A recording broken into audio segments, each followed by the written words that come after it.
Yeah, so a couple of the items that we received were kind of like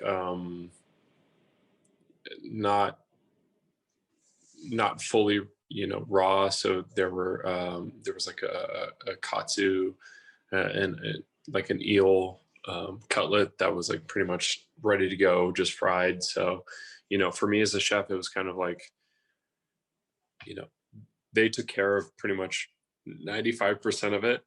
How do do like a little twist, to like finish it, things off, and getting the a lot of the sashimi fish and like a lot of the stuff, like a lot of the work that like normally we would do as chefs, like breaking a fish down, was like already done.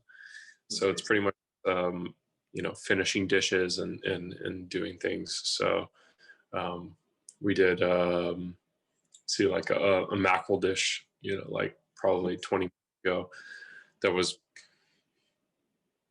pretty much everything was taken care of for me. It was pretty much just folding it together with like some spring peas that are coming up with a little bit of salsa verde. So just coming up with new dishes. So a lot of the like the thought process and like all that kind of like chef hard work of butchering and things like that were already taken care of. So all I had to do was just open a bag, cut it. I already knew that like it was good to go.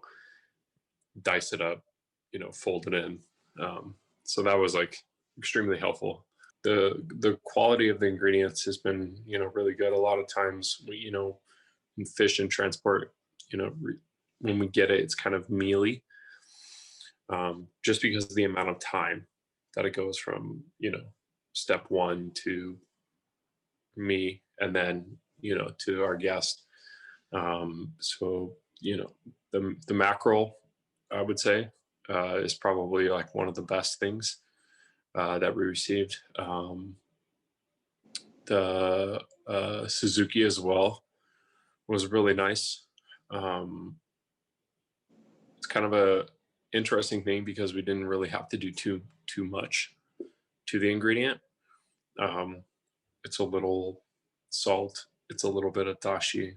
It's a very delicate, um, you know, a delicate thing that we apply at the very end that we do, which is kind of taxing, at the same time, because as chefs we always we're thinking that we want to manipulate or you know do something that we want to do, but then at the same time we just kind of want the ingredient or the product to shine. So um, it's been a beautiful thing to just kind of get this like beautiful bounty of seafood and get to play with it and have fun with it.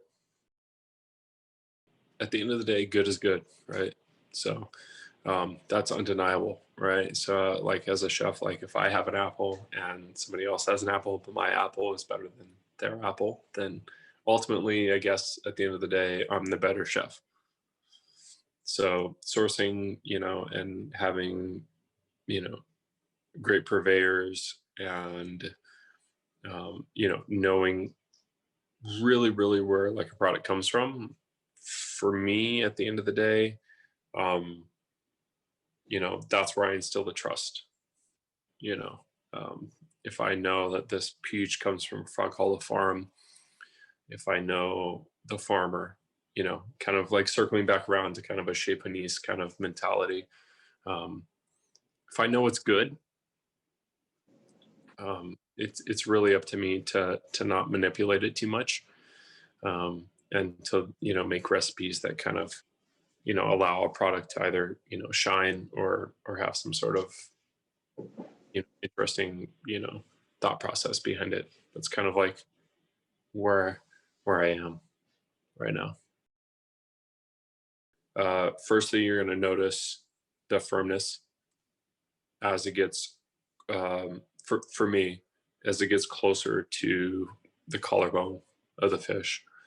You're going to notice the tenseness. You're going to notice, um, you're going to notice a little bit astringency.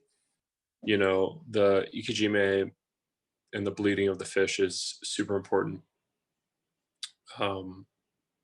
So, for me in tasting those things, I noticed it was a little bit different with different types of fish, and the different um, different cuts and things like that. And it was like, cuts from the belly are just a touch different. These are just things that, like, they're very, very small. Um, but for me as a chef, making belly cuts and collar cuts and things like that, like I can notice, and we can make dishes a little bit different because of that. So it's pretty, for me, that's probably the most important thing, is like understanding, like, the process, and then how do we apply it to a dish. It's kind of like a more or less like an afterthought. I don't want to speak for everybody, but I want to say, like, like, maybe one of the greater misunderstandings of, like, sushi, um, is that the freshest is the best, right? Um, most fish is either aged in some sort of way, or is handled in some sort of way in order, to process it properly. Um, Depending on where you are, either in Japan or the region, you have squid, you have octopus, taco, you have certain things that undergo a certain process. So, the general Western mentality is like, you shouldn't freeze something, but um, octopus taken at a certain time, but then frozen, undergoes tenderness under a certain level in order for it to be served in a certain way, the same way that goes when something's served at, like, the peak of the season. You'll see um IU that is in a very, very, very short season, but it's served in a very, very, very specific way. Sometimes it's fried, and that might not be the best representation of it, but it is, that is how it, is supposed to be. And you can tell, a lot of times with fish that's bled in a certain way, or picked in a certain way. It's the same way that, you would think of, like, apple in Denmark gets so cold, rose apples get so sweet. Um, it's kind of the same quality, that you see applied to, fish. So it's very, very refreshing. Simplicity. Um, Growing up in California, it's kind of a mismatch of everything, Mexican, Italian, you name it, especially, like, in LA. Um,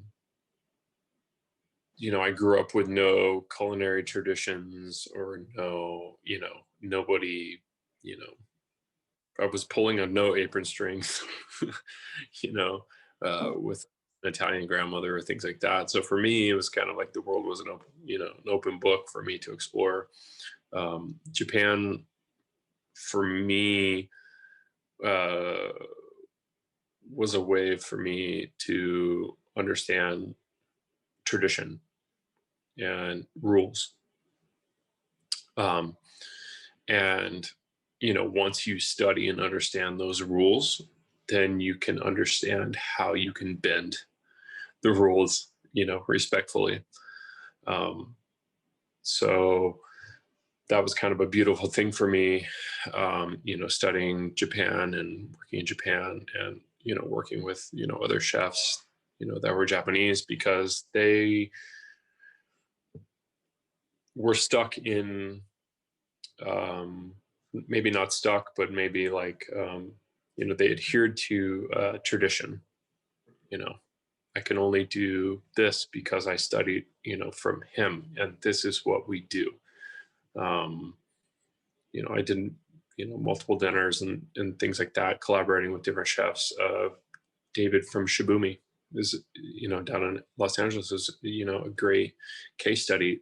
It's a beautiful thing for, somebody, a chef, to just choose one thing and hone in on it, and, really just focus on one thing. So that for me, it is a great reference point, because I can dip into that world, but I can also tune out, to that world, and I can do my own thing, and I can, take information from that, and I can riff on it. It's kind of jazzy in a sense, like that we can, that I can play with that. I'm not ever pinned down to one thing. It's a blessing and a curse, at times.